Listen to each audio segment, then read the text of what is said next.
Bismillahirrahmanirrahim. Assalamualaikum warahmatullahi wabarakatuh.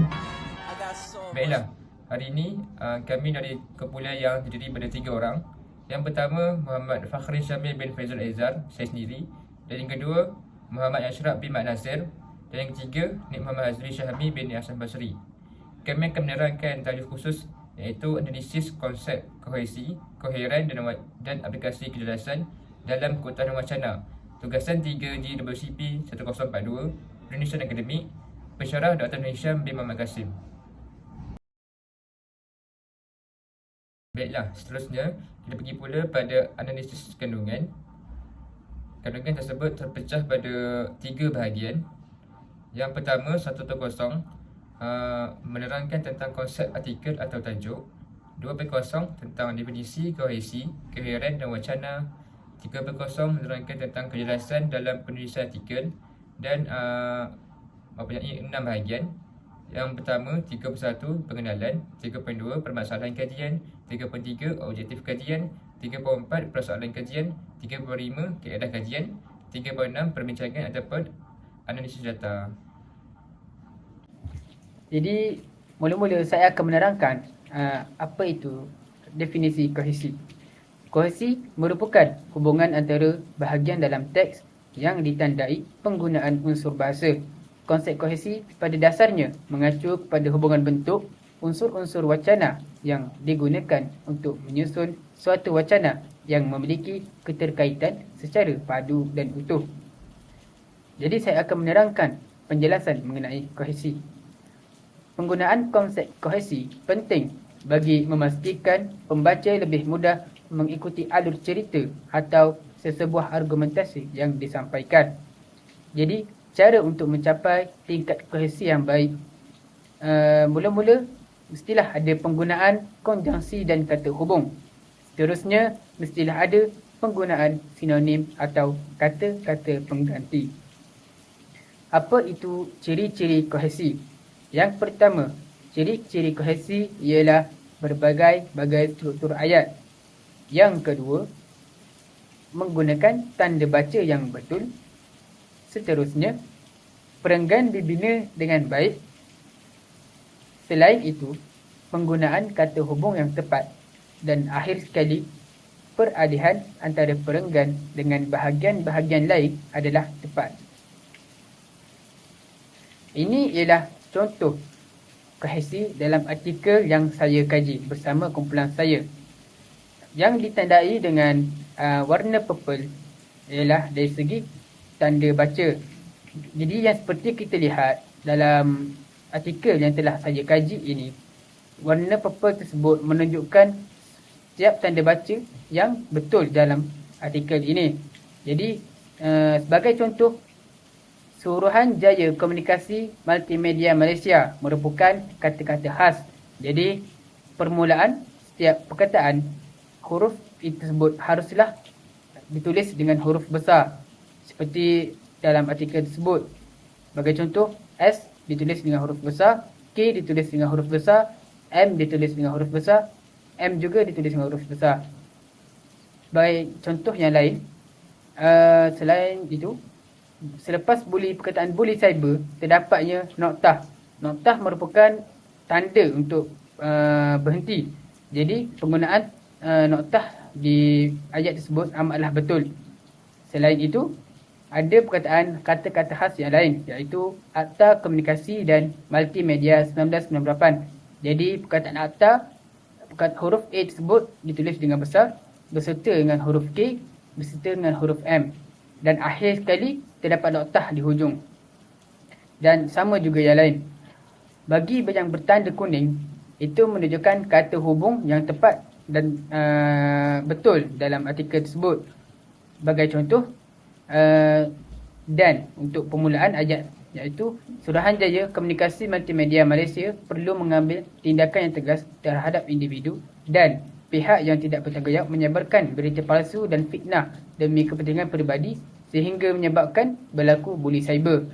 Bagi contoh kata hubung yang lain ialah supaya, sebagai contoh ayat, Selain itu, ibu bapa dan penjaga perlu memantau kegiatan anak-anak ketika menggunakan aplikasi media sosial dan melayari internet supaya tidak terjebak dengan kancah viral dan fitnah. Selain itu, ada perkataan untuk. Sebagai contoh ayat, hal ini kerana pada zaman maklumat di hujung jari ini, maklumat begitu pantas tersebar dan anak-anak perlu bijak untuk menapis setiap berita yang mereka terima di media sosial. Ini adalah contoh-contoh kepada kata hubung dan tanda baca. Baiklah, seterusnya kita pergi kepada definisi koheren. Koheren. Berdasarkan Kamus Dewan edisi keempat, koheren didefinisikan sebagai berhubungan atau bersangkut paut. Koheren juga merujuk kepada kesinambungan, iaitu keterikatan antara satu ayat dengan ayat yang lain dalam sesebuah wacana agar mudah difahami. Maksudnya, dalam wacana itu iaitu ayat pertama, ayat kedua dan seterusnya, mereka akan saling berkait antara satu sama lain, iaitu ayat yang pertama berkesinambungan dengan ayat yang kedua. Jadi, selepas pada ayat kedua itu, akan ada ayat ketiga yang bersangkut paut, yang berkaitan dengan ayat kedua itu. Itu yang dimaksudkan dengan koheren. Jadi, bagaimana untuk mengenal pasti koheren dalam sesebuah penulisan? Baiklah, mari sama-sama kita lihat. Terdapat beberapa ciri yang membolehkan kita mengenal pasti dalam sesebuah penulisan sama ada koheren itu ada dalam penulisan tersebut ataupun tidak.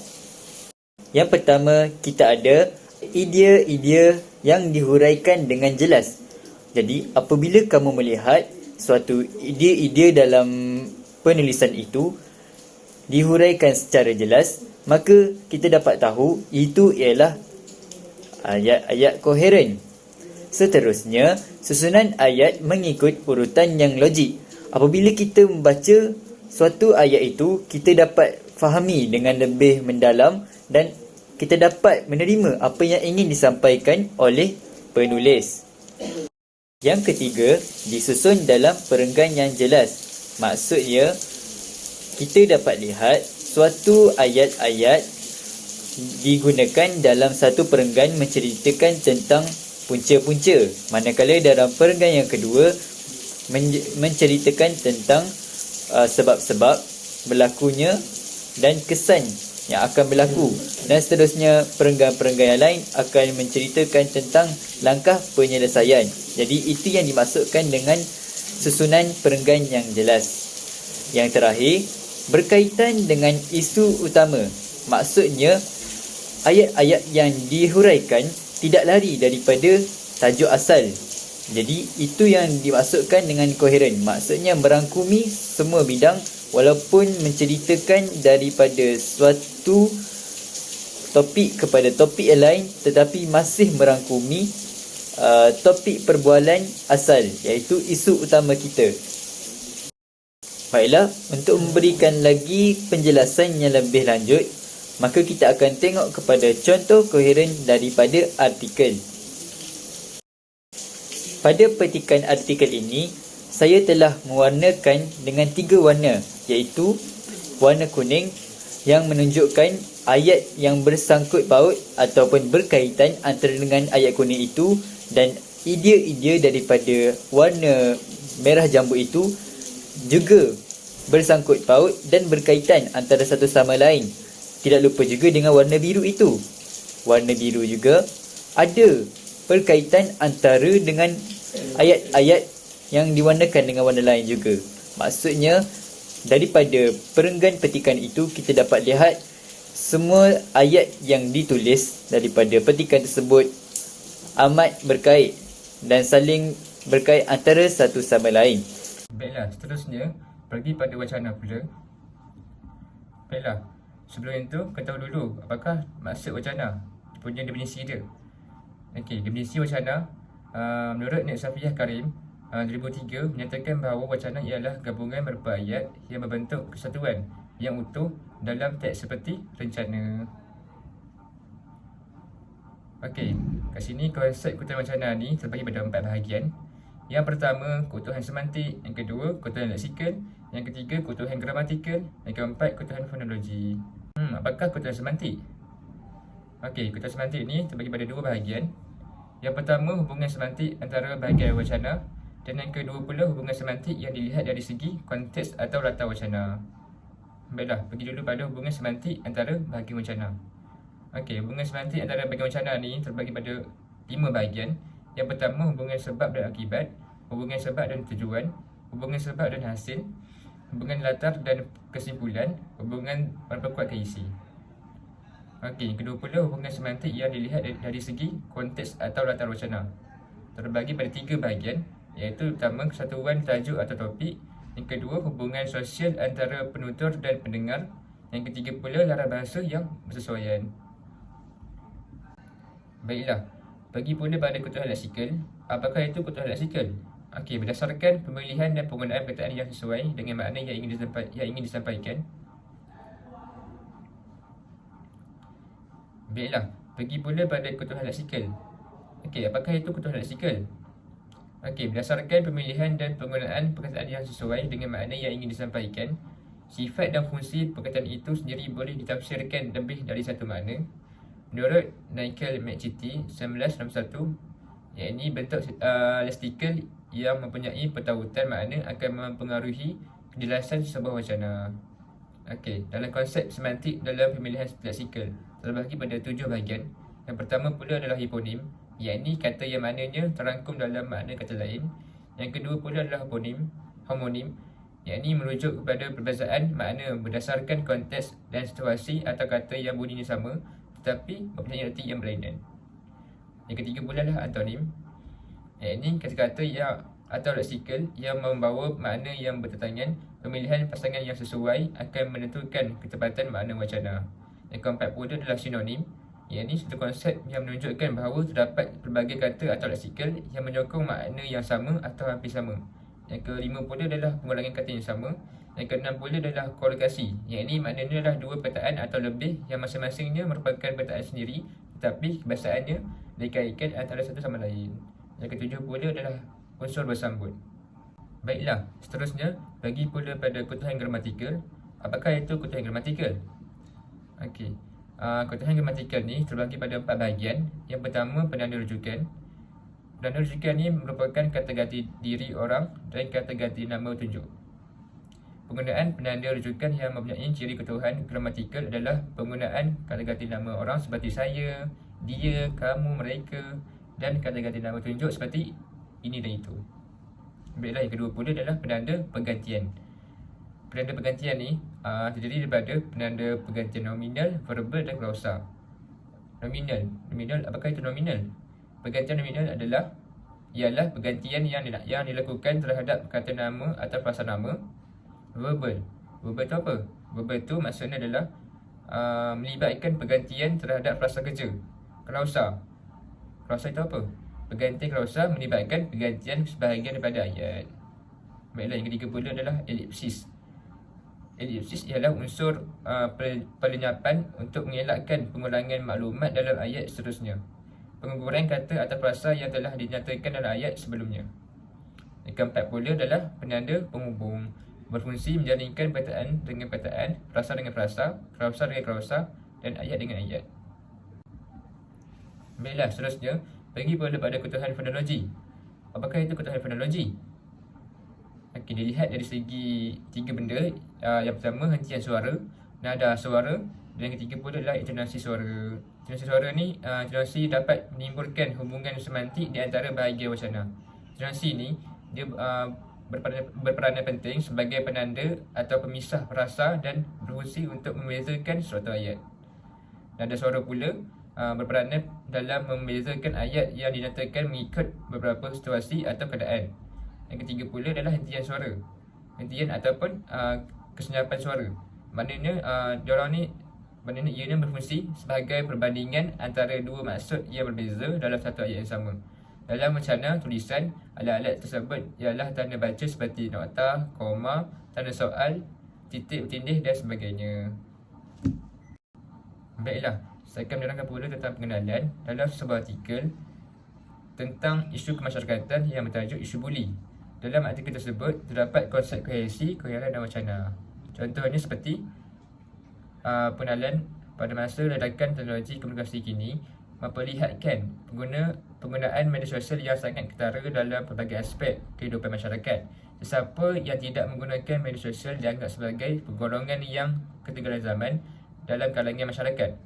Kemunculan aplikasi media sosial yang dekat dengan pengguna dan audiens dalam alam maya seperti WhatsApp, Facebook, blog Twitter, Instagram dan TikTok telah mewujudkan satu ruang interaktif dalam kalangan masyarakat disebabkan sifatnya yang menarik dan pantas.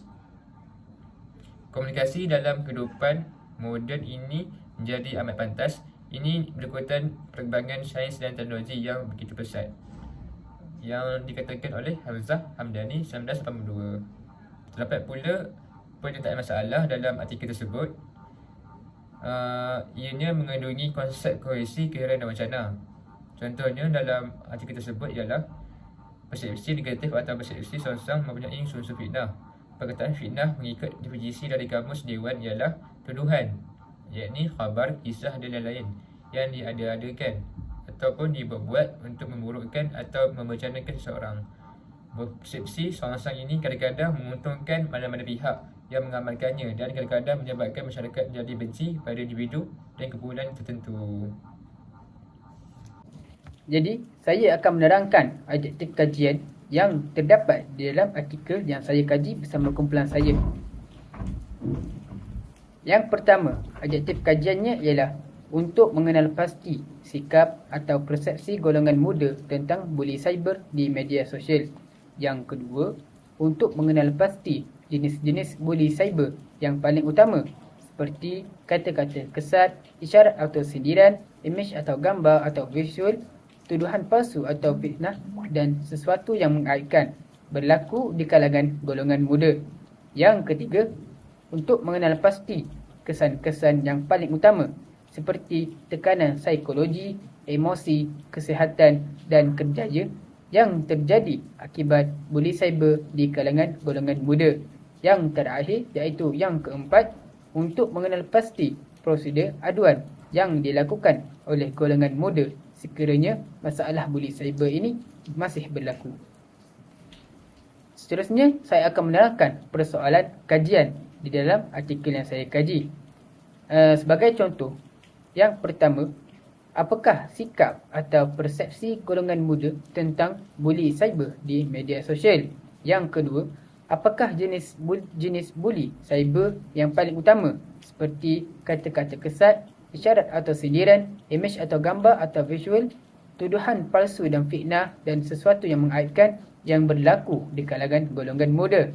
Yang ketiga, apakah kesan-kesan yang paling utama seperti tekanan psikologi, emosi, kesihatan dan kerjaya yang terjadi akibat buli cyber di kalangan golongan muda? Yang terakhir, apakah prosedur aduan yang dilakukan oleh golongan muda sekiranya masalah buli cyber ini berlaku? Seterusnya, kaedah kajian. Ini ialah contoh kaedah kajian yang terdapat dalam artikel yang saya kaji. Contoh kaedah kajian yang digunakan dalam artikel ialah metodologi kajian. Metodologi kajian ini adalah sebuah penyelidikan yang bersifat kuantitatif. Data-data dan maklumat yang diperoleh dianalisis secara kaedah kuantitatif. Perbincangan kajian ini akan dilakukan dalam bentuk analisis deskriptif yang mengkaji tentang tingkah laku manusia yang boleh diamati sama ada dalam bentuk lisan atau tulisan. Dirujuk oleh Taylor dan Bogdan 1984. Dalam menjalankan kajian ini, sumber sekunder juga digunakan. Kajian perpustakaan dilakukan bagi memudahkan pengkaji mendapatkan gambaran dan menerangkan konsep dan kerangka. Baiklah, yang terakhir, kesimpulan. Artikel ini juga mempunyai kesimpulan. Kita lihat kepada contoh kesimpulan tersebut. Ini adalah kesimpulan yang terdapat dalam artikel tersebut. Golongan muda sekarang sering menggunakan media sosial sebagai hiburan dan mengisi masa lapang. Adalah tidak dinafikan bahawa golongan muda memang suka berkongsi maklumat atau berita sensasi yang ada di laman media sosial. Aktiviti penerangan kandungan mesej, status dan komen di media sosial sudah menjadi satu budaya bertujuan untuk menjadi orang pertama yang menyebarkannya dan mahu mendapat perhatian umum. Media sosial mempunyai pengaruh yang besar dalam masyarakat. Adalah lebih baik sekiranya menelarkan berita yang baik dan memberi manfaat kepada masyarakat. Setiap individu juga perlu menjadikan media sosial sebagai medium untuk membentuk komuniti yang sihat dan harmoni. Semua pihak perlu memastikan aplikasi dalam media sosial terus relevan sebagai penyalur maklumat yang positif. Buli cyber boleh ditegah dengan pembuktian fakta yang benar. Perkembangan semasa kini menunjukkan betapa pentingnya peranan fakta dalam membentuk persepsi yang sihat berdasarkan sumber maklumat yang dikenal pasti dan maklumat yang betul dan tepat. Fakta berbeza dengan pendapat kerana pendapat membawa maklumat benar. Maklumat tidak boleh dibuktikan tidak benar namun dari sumber yang tidak pasti dan samar. Jauhilah pemalsuan maklumat kerana mengandungi prejudis yang tinggi dan sumber tidak dapat dikesan. Persepsi negatif yang mencetuskan buli cyber dan perselisihan faham banyak bergantung kepada pendapat dan maklumat palsu. Persepsi negatif dan tular tanpa diselidik terlebih dahulu tidak seharusnya menjadi budaya dan dianggap sebagai salah satu cabang seni dalam penulisan dan lukisan. Budaya menyebar berita palsu dan fitnah bukan sahaja berdosa, malah boleh memecah belahkan masyarakat, menimbulkan suasana huru-hara dalam negara dan mengugat keamanan dan keselamatan negara.